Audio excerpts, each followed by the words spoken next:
What type of role model would you like to be for like the younger golfers in the younger generation? I want, to set an example that shows that you can just be whoever you want to be, dress however you want to dress, and just, set an example that it's really cool to be confident in your own skin. Yeah. I really hope that for a lot of future generation golfers, because I feel like there's a little bit of, like I was talking about, that country club thing where there's a little hate or judgment that people kind of have at the golf course where it's like, it should be more inclusive. I want everyone to feel welcome at the golf course, not scared to talk to each other and stuff like that. So just, have fun, make it fun.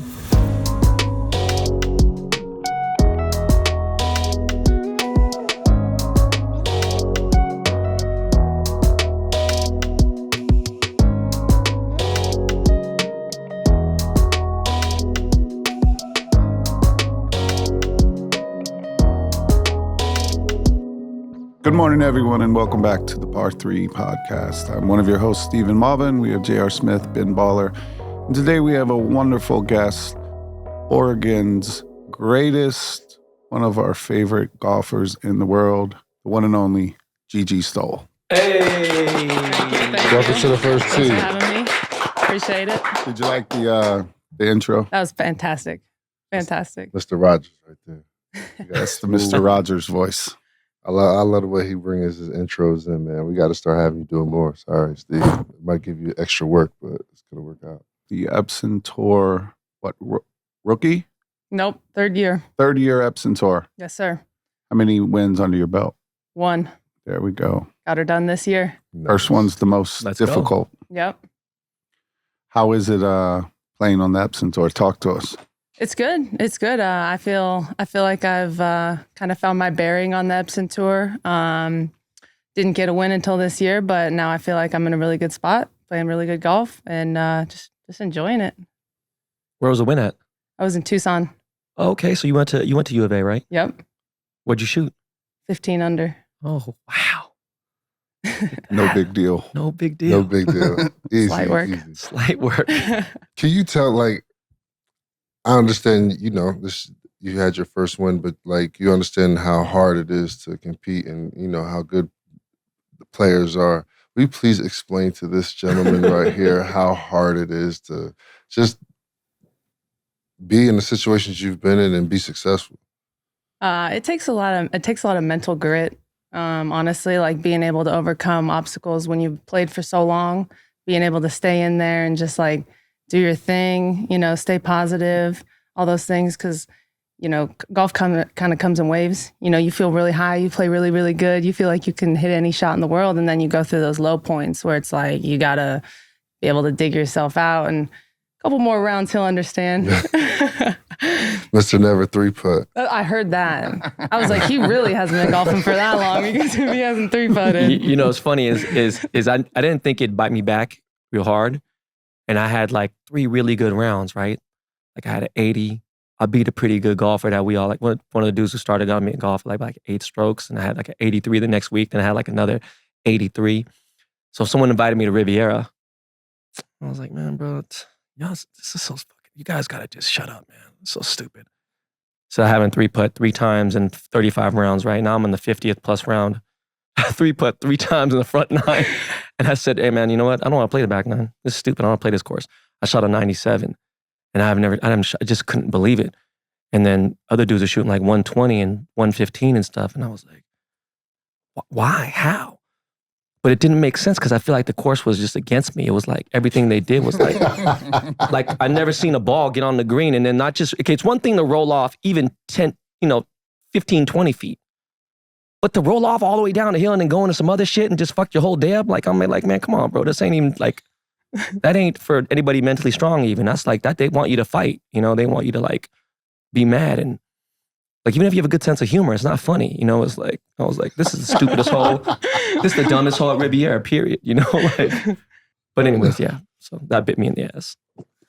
Ben, go ahead. I was just going to say, that's what I'm talking about.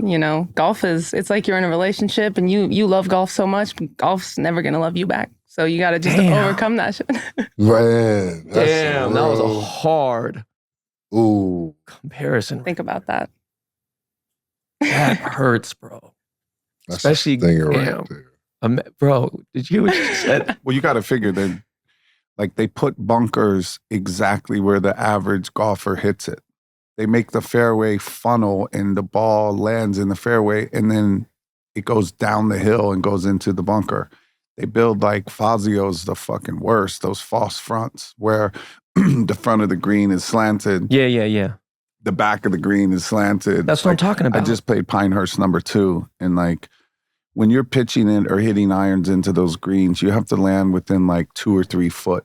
And if you land 4 foot too far, it's going to bounce off the back and go into pine straw.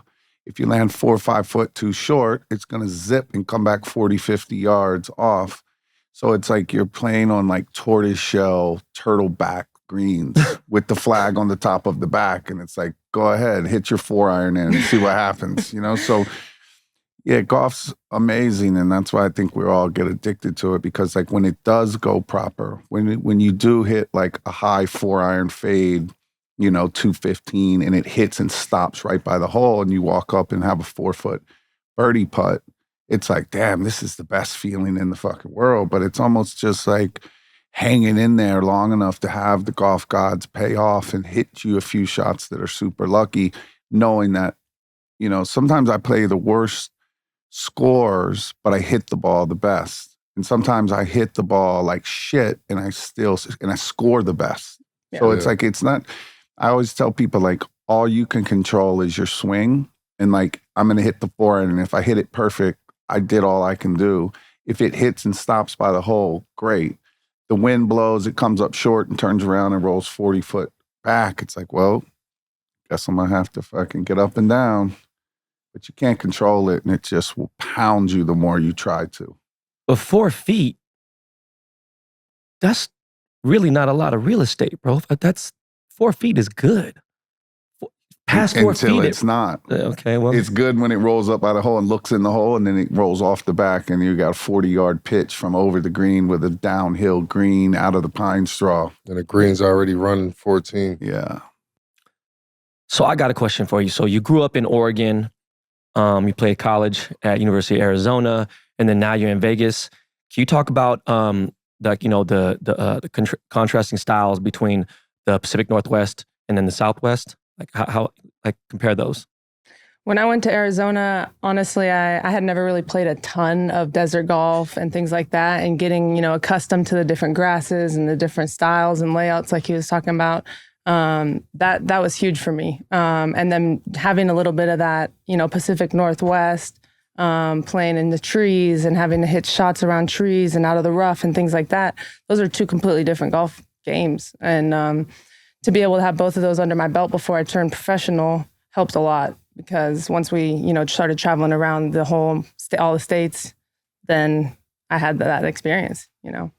Who travels? Who do you travel with? What's the squad? Me and my caddy. That's it. That's a squad. That's a good one. Yeah. And what about your coaches or any of that stuff? Do you have someone in Vegas or? Honestly, I've taken matters into my own hands. I'm pretty much my own coach right now. I've had a lot of really good coaches, work with different, you know, LPGA, people have worked with PGA, and just I've taken everything that I've learned and kind of made my own thing. And do you have your caddy film your swing and look at your swing? Like, how do you do check-ins? You just do that? Yeah, he'll just look at me. He'll just like look at my lines, look at my feet, look at my club face, all that good stuff. Usually it's just, you know, something simple. You don't really need to rebuild a golf swing that you've been doing for so long. You just got to check your feet, you know your misses, know what works for you. And if, say, like you're pulling the ball, how do you fix that? Just like, what is it like? I have ways that if I'm pulling the ball, like I know I'm either doing this, or this. Right. Right. So like if you're pulling the ball, what would you check first? What would I check first? Probably my feet alignment and my club path. You know, like I'll put a line down, like a stick, one of those sticks, put it on my feet or put it on my club face, either one or both. And then just. During a tournament? Yeah, like before on the range. Oh, okay. All right. I was gonna say, I thought you were during the actual tournament on the ground. I was like, no, just on the range. Like before we get out there, make sure all my you know, lines are looking good. So just little things like that. If I'm pulling it though, I check the club face a little bit. Sometimes it gets shut over the top. Shut on the take back. Mm-hmm. Yeah. That's me. I try to I do a very early hinge, but if I hinge it and I don't fan it open on the hinge, then the club face, if I hinge it like that, then it closes the face. Yeah. And then I'll hit it perfect.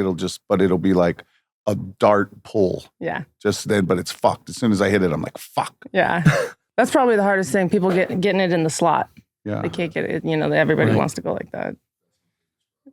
And when did you start playing golf? I've been around the game pretty much my whole life. My first competitive event, I was 8 years old. So I've been playing forever. And you used to crush all the amateur tournaments and all of that stuff. I know, 7-time junior player of the year. Yes, sir. Yeah. No, Yeah. I'm not sir. No. He's sir. He's sir. He's the oldest one Boss over man. here. Sir Rook. 7-time junior player of the year in Oregon or in juniors, period? I think if you check it, I think it says Pacific Northwest, 5-time player of the year, Oregon junior, 7-time player of the year. Man. Qualified for the U.S. Open when I was 14. Oh my God. Baller. But I feel like you're a natural athlete, though. I feel like golf isn't I feel like you're probably get everything pretty good and Luckily, yeah. I mean, I have some pretty good hand-eye. I think that helps when I'm out on the tour because there's a lot of girls who have, grinded their way to what they have. Yeah. And it takes a lot more hours and dedication. And luckily, it comes naturally. So 100%. Yeah. You're ahead of the curve when it comes to that. That's why I feel like for certain people, even in basketball, certain guys are just he's really good at rebounding or just shooting or just doing this or just doing that. And they're not natural given flow, fluent athletes. You For give them sure. a golf club, they look like they're digging a hole and with a shovel or something. yeah. And then, and there's other people who even in baseball or different sports, but certain people just have that athletic nature. Yeah. And I'm curious. So you went to University of Arizona. You guys won a national title, right? And then you're on tour. And it's got to be a major change. And you've already talked about how, it's not as glamorous as people think. You know what I mean? From college to pro. Talk about the lessons you've learned being on tour and for the couple of years. Now you said your third year. And the transition, from what people think it is and what it actually is. I think people think that when you're on tour, you're just playing golf, drinking some beers, having a good time with your friends, hanging out in the casino afterwards, and that's that. You go on the golf course every day. It's a dream. But people don't see the hard work that you put in off the course. You're traveling every week. I drive to a lot of places like I did my first year out. That's a ton of energy wasted right there. Just constantly being on the road. I'm always gone. Half the year, I'm gone. It's a sacrifice. People think it's fun, just a joyride, but, you have to be away from your family and you have to dedicate everything you got to it. So, yeah, it is fun. I enjoy it. It's my passion, but it takes a lot of effort. It takes a lot How of far of a grind. drive are we talking on a long drive? 16 hours sometimes. Oh my God. yeah. My first year out, I drove my car from Oregon to Florida, back to Oregon, just around. I mean, I think I put 40,000 miles on my car in 6 months. And imagine that, driving 16 hours and then getting out of the car and doing a practice round and then do they do Pro-Am? Yeah, Pro-Am. Pro-Am Wednesday and then have to play well. 3-4 days in a row. Yeah. And Yeah. keep your mind right, jet lagged, different time zones, For sure. driving. And But at U of A, you guys had a tour bus, right? And you guys had Yeah, in facilities, college everything. we had, a coach and an assistant. They took care of our flights. They took care of our travel. We flew everywhere. We had hotels for everything.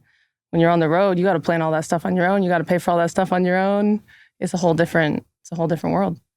And then think of this, Ben, she won all these junior things forever, won the national championship on the college, goes into Epson Tour. She's on year 3, won once, had second a few times or such, right? Mm-hmm. Yeah, has had a lot of opportunities to win, but has actually only won one time. So how, going back to the mental thing, the difference between a college player at their last year in college, like the best person on your team, or if you were, whatever, and then compare that to like Nelly Korda. Like on paper, you guys can hit the exact same shots. You have every shot in golf. You can chip, you can putt. You've put in thousands of hours practicing, but like it's such a mental thing that like she can go from college and go, I guess, onto the LPGA and then become like world number one or some shit. Versus like most people either go from college being good to like, they don't even continue to golf, right? Like the majority of college golfers don't go onto the tour. And so what's the difference, I guess, between like, how does a player go straight into the tour versus Epson Tour, then to the tour, which you're, doing? Yeah. Most of that is based on your ranking, based on Q School. So at the end of every year, there's Q School, where everybody who wants to play professionally has to compete through Q School to basically get like status on the LPGA Tour or status on the Epson Tour. So it like ranks you based on how you play. So for Nelly, I don't know exactly what she did, but like nobody's path is the same, really. You could have a really good week and play awesome at Q School and not make and make it to LPGA. And then, I've had a couple bad weeks at Q School. I'm still on Epson Tour, and that's kind of your determining factor on where you're going to be the next year. So when is the next Q School for LPGA? How does it happen? Do you get in automatically if you like win a couple of times on Epson Tour? Yeah, so Epson Tour ranking, top 10 on Epson Tour at the end of the year, go on to the LPGA. The 11 through 35 in that status go to the final stage of Q School. So it kind of ranks, like your Epson Tour ranking or your LPGA ranking will put you into a certain category in Q School. And then you got to make it through by playing. Where are you ranked right now in Epson? 3. No big deal. Small thing to a giant, I like that. Like she said, slight work, bro. Do you change your wedges in the different courses, different parts of the country you play in, or Sometimes. I haven't. I mess around with wedges. I haven't really changed my wedges recently, but it's definitely something that people do, based on the different type of grass. Florida, tons of Bermuda. Out here on the West Coast, you don't need it too much, different bounces and things. So it's preference. It's all really preference. What would the bounce difference be for you? Like in Florida, you would use what, a wedge with more bounce or less for that grass? Less bounce. I believe. Yeah. I'm not 100% certain on that, but I believe it's less. I met Bermuda grass for the first time with him. And his advice was very funny. He's like, you don't want to do that right there, bro. It's like Velcro. And then I realized I didn't know they had Bermuda in California. And where? At Riviera. Could kill you. He met that could kill you. Come on, man. Damn. Can you talk about the clubs you play? Is that like, I'm just curious what you play with. I'm rocking all ping right now. And then I got a Bettinardi putter. I just went out to their fitting facility. I saw you at the thing, and Sam, and then the little homie that does the fitting, and that I did a fitting in that little room. You did that too, little right? room was sick. That little thing. They got a nice setup over there. For sure. Yeah. Simple Smons, like simple, like what, like a 12-foot putt or something? Yeah. You just like keep one doing little that thing one that you putt just roll over it. and over. Yeah. Breaks like a tiny bit to the left. Let me see that real quick. Let me see. Oh, wait a minute. How is that much? I loved it. And then it shows that thing where it shows like the first skip and the spin and the top spin, and it's supposed to like bounce twice and then roll or something. They got it down over Have there. you met the ping player? Have you met like Finau and like Tigala and all them? Mm-mm. No. Haven't met a lot of those guys. I'm just curious. I like ping, man. They want to meet her. You know what I mean? She's not out here looking to meet Finau. He wants to meet her. Get it right.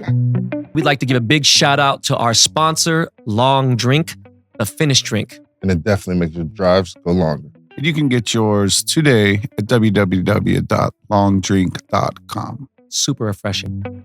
I've been playing my whole life, and a Japanese company, they did these handmade forged Japanese blades, and they put Malbon on it. Really beautiful, beautiful blades, right? So they mailed me just the heads. And I was like, fuck, I want to play these. I want to play them. They're beautiful, blah, blah, blah. And then I was like, I'm not playing them. I'm not doing it, even though I wanted to, but I didn't do it. And so Remington was about 8 at the time, and he was playing U.S. kids golf clubs, like these little teeny junior clubs. So the blades were like way bigger than the junior clubs. And the blades were way smaller than my like 770s or whatever I played TaylorMade. So basically I gave the blades to Remy, my little man, because for him, he doesn't even know the difference. So when, you know, it's a matter of like, if you have a big iron and you have to shrink the iron to like half the size, that's gotta be tough. But if you're little and you start up and you grow up playing blades, It looks big. they're huge to him. Like he has no idea of like a cavity back or like a big forgiving iron. So like he's playing the blades at 11 and he doesn't know anything different. But, you know, for a guy like him, it's like he's 11, he's going on the junior high golf team. Like he'll probably play blades the rest of his life because he doesn't even know the difference. But if you're 48, 40, or 49 years old like you were when you starting with blades, it's 2-iron, but it's that DHY, little cheater club. Yeah, that thing's great. Those are nice. I used to have one of those. I like I hit mine too far. I can't. It's a gap in my. It's a gap in my bag. That's why I always tell Ron. He's like, how you been playing well? I'm like, yeah, I've just been teeing off a little chippy 2-iron. He's like, I never heard of someone say that you like to chip a 2-iron, but that's it. You just chip a 2-iron about 220. Knock it down the low. fairway. That's what my caddy does. All these par 4s, chipping 2-irons, chipping 4-irons. Let it roll out. Yeah, just chip it low and let it roll, and then hit a wedge in. The hole's only 400 yards. Chip it 220. Let it roll a little. It's easy. Chip 2-iron and a little 9-iron. Easy game. Wedge. No big deal. Did your preparation change from college to pro? Like, did you? A little bit, yeah. In college, we kind of had to do, you know, things together with the team, and I feel like it kind of got me out of what I know. And then when I got back, you know, playing for myself only, I kind of had to rebuild what I like to do before, what I need. Right. You know, how much sleep I need, when I'm going to be there, all that stuff. How much sleep do you think you need before a round? 8 hours. 8 hours is good for me. Sometimes I have like a 7:30 tee time, so I got to go to bed early. Yeah. And if you have a 7:30 tee time, you like to get there at 6:30? Yeah, maybe a little earlier. Eat some breakfast. Hour and a half. Yeah, relax. Yeah. You don't want to be rushed. Not at a 7:30 tee worst time. feeling. That is the worst. I did that at a couple of college events, and I was already like, I'm already not as good as obviously the rest of the kids on the team or anybody else down there. But I woke up late, and it was like, I wasn't late to my tee time, but I was there like 30, 45 minutes, and everything was rushed. When I tell you I played so bad just because of the rest of I felt like my whole round was rushed. My swing was rushed. Every putt I was rushing. Yeah. Like I was rushing to the next tee box. It was like, it was never a point to where I felt calm. And I was like, you know what? Even if I'm playing this leisure, I'm always going to get to the course super early and just take my time. Yeah. I don't think people realize how important that is. How many balls would you say you hit before a round? Before a round, 40, 30.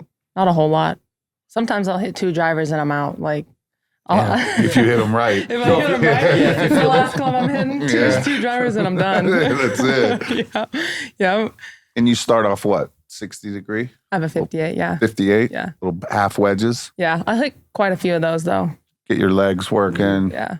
Get a nice tempo. Yeah. Get a nice tempo rolling. I like doing that with my wedges. Nice. You know, I got a question that's just completely off the grid, but it's relatable to what we deal with today in society. But how do you feel like social media is with playing golf? Like, do you think it helps, hurts? Like, do you get hate from people? Do you like are there teammates from college that are kind of like, and someone might have more followers than you, but then you're better in golf than them? And like how do you explain like how you use social media as a tool?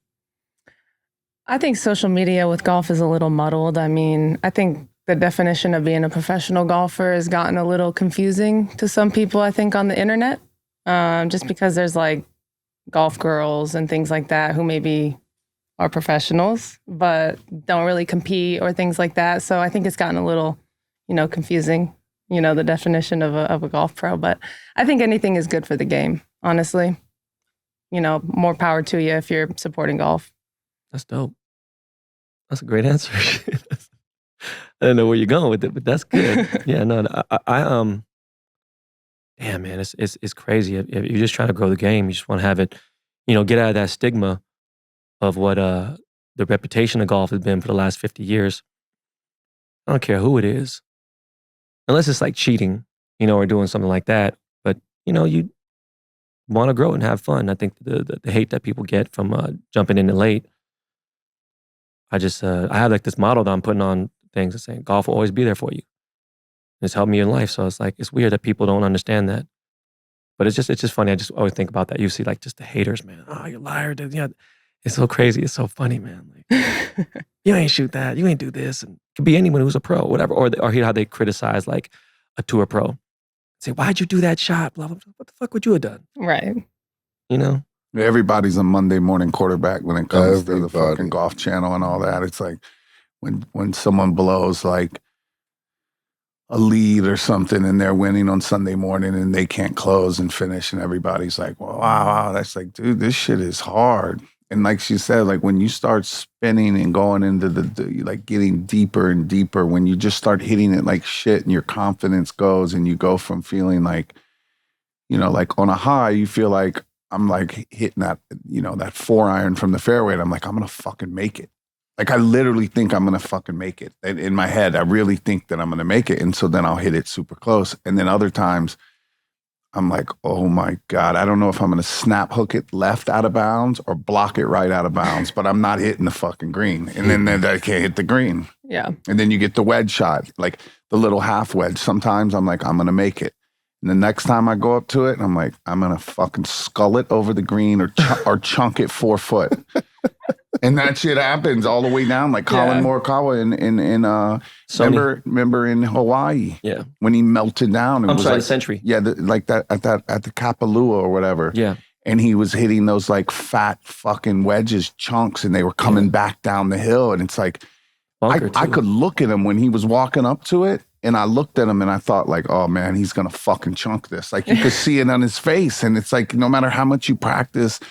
It's such a difference between like hitting a 40-yard wedge perfect or like a complete disaster. The difference is so little in the swing of like catching it thin and blading it over the green or catching it fat and like hitting it 6 foot or hitting it perfect and hitting it 40 foot and it doing 2 bounces and stopping right by the hole, right? Yeah. So it's like the difference in perfection and disaster is like nothing. It's such a thin line. Such a thin line between love and hate. But it's interesting to see number 2, especially if they've been number 2 for like a few days or 2 days, and they're just waiting for that moment.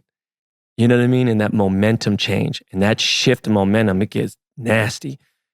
And I just really watched like Wyndham Clark. Like I watched it and Ricky was cool the whole 4 days.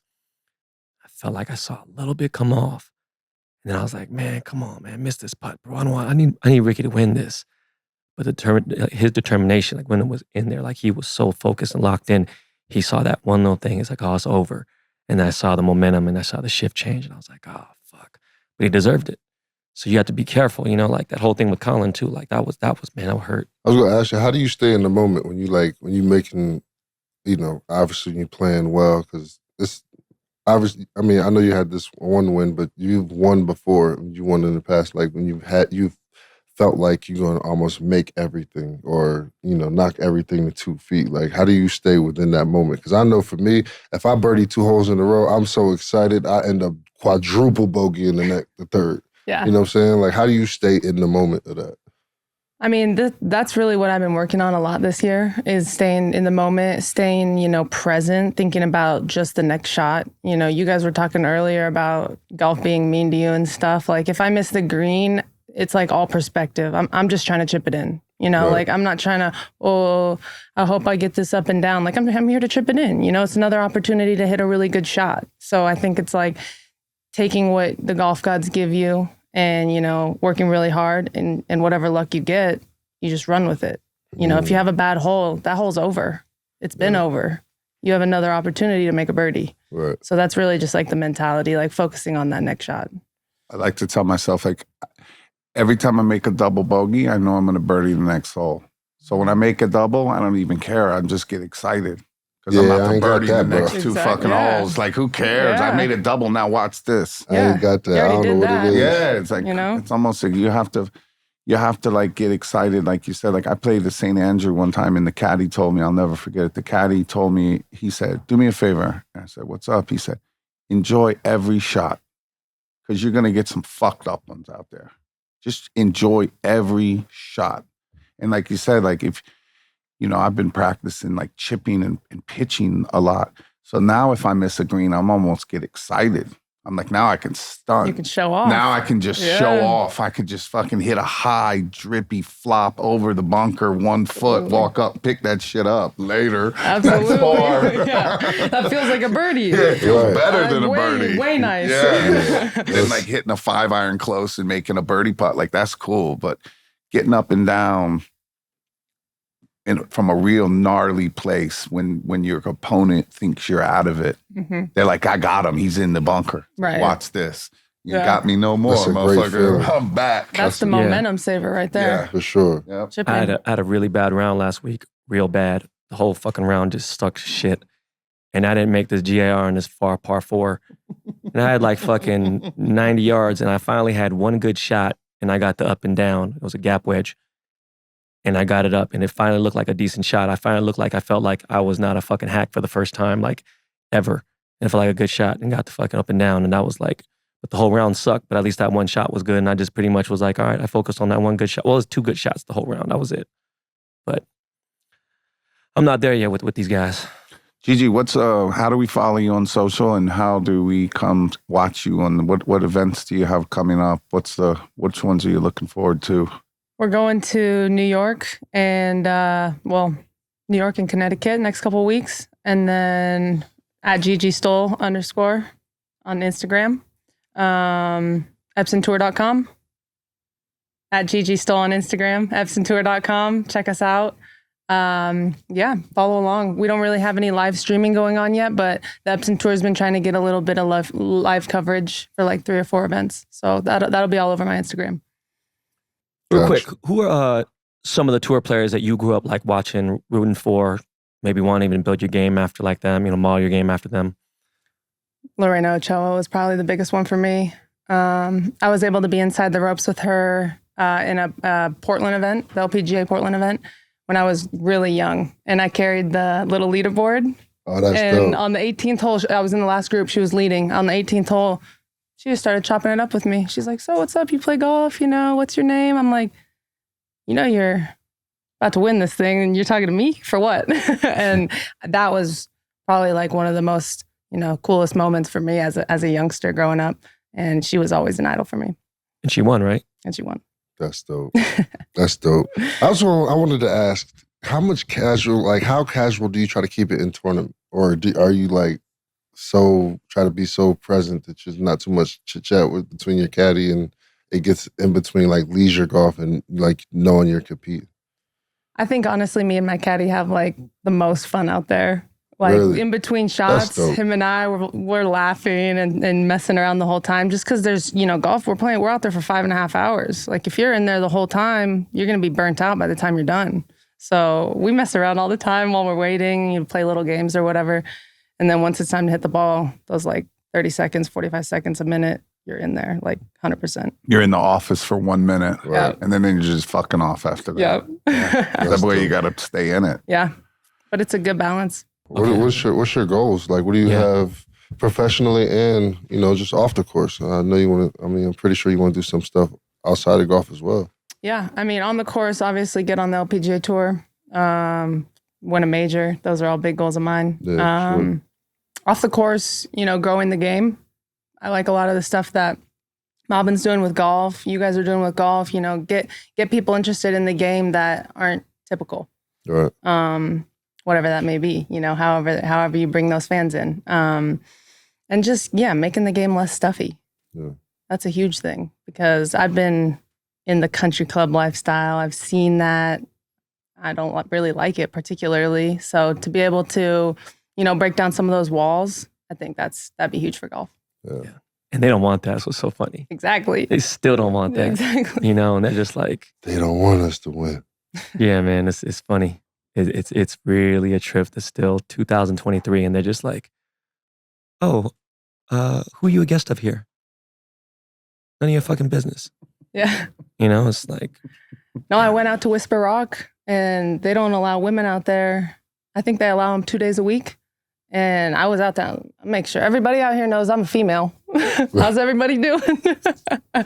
You know, because it's why? There's no point. Yeah. It doesn't need to be that way. Actually, yeah. So what is like, I mean, you've played a lot of golf all over the country, all over the world probably. What are some of your favorite courses you've played? Bandon Dunes is up there. Yeah. Absolutely. Bandon Dunes. It's home a little bit for me. Oregon, yeah. Mm-hmm. Out here, Shadow Creek. Nice. Yeah. A gem. A gem. You guys have been out there? Yeah. Once. Nice. And it only has 9 holes open now? Yeah, they're doing a renovation for the bunkers. So Gigi invited us out to go play Shadow Creek, you guys, and she said, well, there's only 9 holes open. So I was like, well, that's kind of perfect because we have to be in here and it gets really hot. Yeah. Like 9 holes is plenty in the summer. for sure. It's going to be so hot this weekend too. It was like I was out here in October, I forgot when, but weather was still kind of bad. It was kind of cold. So I played Paiute or Paiute. Mm-hmm. Paiute. Paiute. Yeah. With 2 tour pros, the Korean dude, and the wind was so goddamn bad out of nowhere. I was like, Jesus Christ. Yeah, I played there and it was windy too. It's That the place is windiest spot. cool. Yeah, It's cool though, right? It was good. It Yeah. was a good course. Definitely. Got one up on me. I ain't played that one. It's a nice course, JR. You like it? You? It's like an old Put Indian that on my list. reservation. Mm-hmm. Oh, I'm Indian sorry. So reservation. the city of Las Vegas, there was a drought or something. So there's no water anywhere. So all the courses were done shadow, nothing. You couldn't play anything.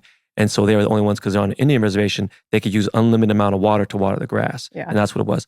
But the wind was so damn bad. But then imagine like I'm playing with 2 tour pros, one dude Korn Ferry, one dude PGA Tour. And I feel bad. So I'm like, look, I'm going to hit the ball as fast as possible. Like, hey bro, why don't you just take your time? We're not in any rush. And I was like, I don't know, I just want to keep up with you guys. And he's like, man. They're like, you can't. Yeah. That's the possible shit. You might as well just drop with them in the fairway. Nah, but it was good. It was crazy. But it was just at the turn, I was like, hey man, I'm going to get a hot dog. And he's like, what? I was like, nah, bro, let's just go to the 10th hole. I was like, all right, cool. Let's go. No hot dog? Yeah, Can't they get a hot were dog? just like, they were like, let's go. And they were keeping score Well, weird. that It was was- a trip. Like when I saw the score, it was like 0-1, -1, minus, you know what I'm saying? Like it was just different. It wasn't like 7, 2, 3, 4, 5. It was, I was like, what the hell? I've never seen a score like that before. He said 7, 2, 3, 4, 5. Like, it's a good start. I'm just making numbers up. No, but just triple, birdie, 3, 4, 5. It's not bad. That sounds It's a good birdie bounce right back. Yeah. Unless they're coming back to back par No, three. but then they put 1 is a bogey, a line. That's how I keep score. I just Par. put a line is a par, 1 is a bogey, Yeah, it was like a -1, weird thing. It was like, a birdie. So then at the end, you just count like 1, 2, 3, 3 plus 36, 39. Yeah. And it was a trip because it was like, my boy, Sangmoon Bae, he's tripper. He won a couple events and played the Ryder Cup, whatever. And so I was like, hey man, like, why do you wear like he was wearing his shirt, you know what I mean? Like with the sponsors and everything on it. I'm like, bro, we're just playing a regular round. He goes, I have to. And I was like, we're just playing a casual round. Yeah, sure. He's like, I have to. I was like, all right. I thought that was a trip, man. What about the guy on the PGA Tour? Who are some of your favorite players for the future of golf or whatever? Like, who are you a fan of on the PGA? I've recently become a fan of Scotty Scheffler. Mm-hmm. I like a lot of, like right when he won the Masters, I started watching some videos of him because he started popping off and like nobody really knew who he was. And a lot of the stuff that I was talking about earlier, like staying in the moment, staying present, he does a lot of that, focuses on a lot of that. And so I was like, that's pretty cool that he's like really open to talk about it. He's super into God too, right? So I Yeah. think I saw someone said he has an advantage because he has such so much faith that it's like if he misses the green, it's like, well, God wanted me to miss the green and I'm gonna chip it in. You know what I mean? It's like you can't get down. If God ever hit it in the bunker, it's like I was meant to be in the bunker. Now I'm gonna make it. Yeah. I What do you mean, think about people making fun of his footwork? You know what I mean? Like that was real. he has some crazy footwork going on. I'm actually super surprised he can time that all the time. Right? But whatever works for It you. works. For sure. Whatever works for It you. works. That's the other thing. Everybody needs to get away from the technical, just Right. swing your swing. Feel. Everybody swings something different. Yeah. You just got to be good at the bottom. Yeah, you just got to be consistent and hit it. It doesn't matter. There's so many different ways to hit the ball. What about you play when you warm up? If you're hitting like a little draw sometimes, or you're hitting a little fade sometimes, do you just play it that day, or do you try to like always play a fade? No, I'll play it. I Just think play being it, able right? to just like adjust quickly and be able, like, you're not going to hit the ball the same every day. That's something you have to accept. You come to the golf course and you got a little something going on. Got to adjust, be able to just play with what you've got. I never understood. I saw a video yesterday with Dustin Johnson, and an announcer or a commentator was like, "Hey man," or a coach, he was like, "How many times do you hit a draw in a round?" He goes, Never. "Never." I was like, "God damn." He does not. He does not, though. Yeah, that's crazy. Like, Yeah. I would think that, you have to sometimes, but damn. Not if you're that good. He will if he has to like hook it around a corner on a certain hole or something. Like he can. But yeah, he doesn't want to unless the course forces him to. Right. Yeah, I'm the exact same way. I hit a fade. Mm-hmm. I won't hit a draw unless I have to hit a draw. So I What do you naturally do? hit a draw. What do you but do I to wanna hit a draw? Like if you're on a dog leg left and you have to hit a draw, what is you're not changing much, right? Yeah, not much. It's very small. Maybe I'll close my feet a tiny bit and I'll just take it like a tiny bit more inside. Maybe release a little bit. Yeah, let it go a little bit. Just put a Let it go little, and put a little flip. kick on it. Yeah. Exactly. Do you think like for somebody like who, like I naturally hit a draw, but I want to hit a fade like consistent. Like, do you think it's like just play the draw, or it's like, okay, just continuously work on hitting that fade and then, You got to commit to one or the other. right. So if you want to hit the fade, it might take 6 months to get you really hitting the fade consistently. But that's just time on the range. Really. You hit a natural draw?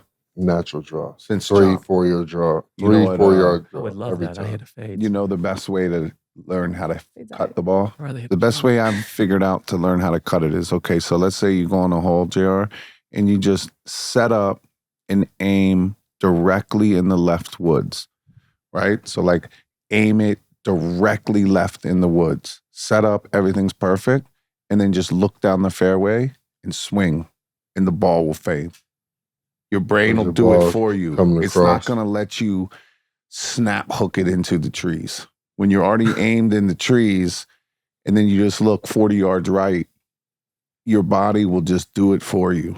For you, your brain will tell your body how to do it where you don't have to change that fucking much. Like you have a slice in you, you have a cut in you, and it's just a matter of like committing to your brain that you're going to slice the ball and slice it. Like when I need to slice the ball, I don't really think of much different. I open up my stance more and then I just visualize it. And then somehow my body does what my brain told it to do or something. Same difference if I have to hook it around the trees. It's like, I don't really practice swing it first or anything. Like if I'm in the woods and I got to hit like a low hook to get out of the woods, just put it in the back of my stance, visualize it. And then it just, my brain tells my body how to do it or some shit. Yeah.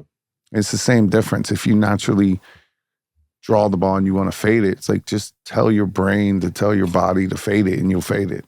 You don't have to change too much. I think the hardest part for me is like committing to it, like, and not having that just fear of snapping it or just completely blocking it 40 feet. Like if I want to hit like a natural 3-4 yard cut, like me just committing to that or even overcommitting and really trying to press and do that. You know what I'm saying? Like I spend a lot of time on the range, and it's just I'll get to the course, and it's like instead of just that smooth swing, Yeah. Shit. I'm a big fan of manifesting things. I've done it all my entire life. I'm on my 4th career. I've been blessed to have 3 successful careers, right? So I want you to manifest that good energy, right? Like, where do you see yourself in 5 years? Where do you want to be? On the LPGA Tour. Winning events. There it is. Manifestation. We're bringing that energy right now. Bringing that. Majors. I need There that. we go. Need No that. big I wanna deal. see that. Evian, you know, you should visualize it. In Evian, France, they have the championship there, right? It's like the biggest cash prize for the LPGA Tour, something we go every year to Evian. And so Rolex and Evian host you in like Evian, France on the Geneva Sound, which is just like the most coolest experience ever. And they have the Royal Hotel, but only the champions can stay at the Royal Hotel. And once you've won, you can stay there every year, like the rest of your life for it. So like Nelly and her sister are sharing a room around the corner in the little like motel. They're fucked. You know? Damn. And then everybody, like we stay in the Royal, but like at breakfast in the morning, it's like, you know, like 20 ex-champions who've won the Evian. Nice. So I hope to be eating breakfast in that There you place go. with you in a few Absolutely. Has years. Annika ever worn it? I don't know. I mean, I would say yes, just because how many events she's everything. won. I mean, she's won I don't everything. think she goes anymore. So like Lydia Ko and like all of the like the ones that you would imagine, the top chicks are all in there. Right. Danielle in there or no? No. Lydia's in there though? Yeah. Your girl Lydia. Korean? Have you been to Korea and played? Mm-mm. You have a go. Does the Epson ever do anything over there? Is there any crossover with like the LPGA? No. How does it work? Can you go play on the Korean LPGA? Yeah, I think it's similar. They have like a Q school similar to, how I was, talking about the LPGA. Similar thing. You just try and go qualify and get status out there. Same as European. Mm-hmm. They have one too. They all have one, Do girls go do that? Yeah. And that's like a good like incubator where you can like get better and get more like competitive rounds under you and then come back. Yeah, it's similar to like Epson. Mhm. Kind of feeds into Got some it. of the LPGA. So it's either like European or the one in Korea or Epson. Yeah. just a different option. Mm-hmm. Yep. Those are the platforms. What type of role model would you like to be for like the younger golfers and the younger generation?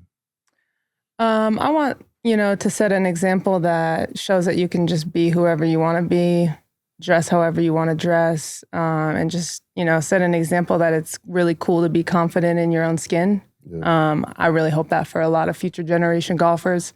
Because I feel like there's a little bit of, like that, like I was talking about that country club thing where there's a little hate or judgment that people kind of have at the golf course where it's Yeah. like, it should be more inclusive.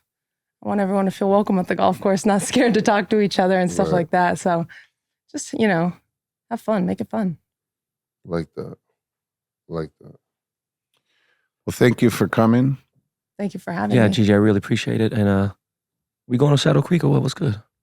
You know it. Yeah, I Me like and- that. go. Me and Gigi Good. will play you too. See, Even. no, Same tees? no chance. No, we'll play the back tees. Y'all can go up one. We'll still play even. That's only making it harder for me. You won. Let's do it. I love it. I'm game. All right. Well, live from Las Vegas with Gigi Stoll, Ben Baller, J.R. Smith. From the Wynn Resort. Yes, sir. We'll see you when we see you. Peace, y'all.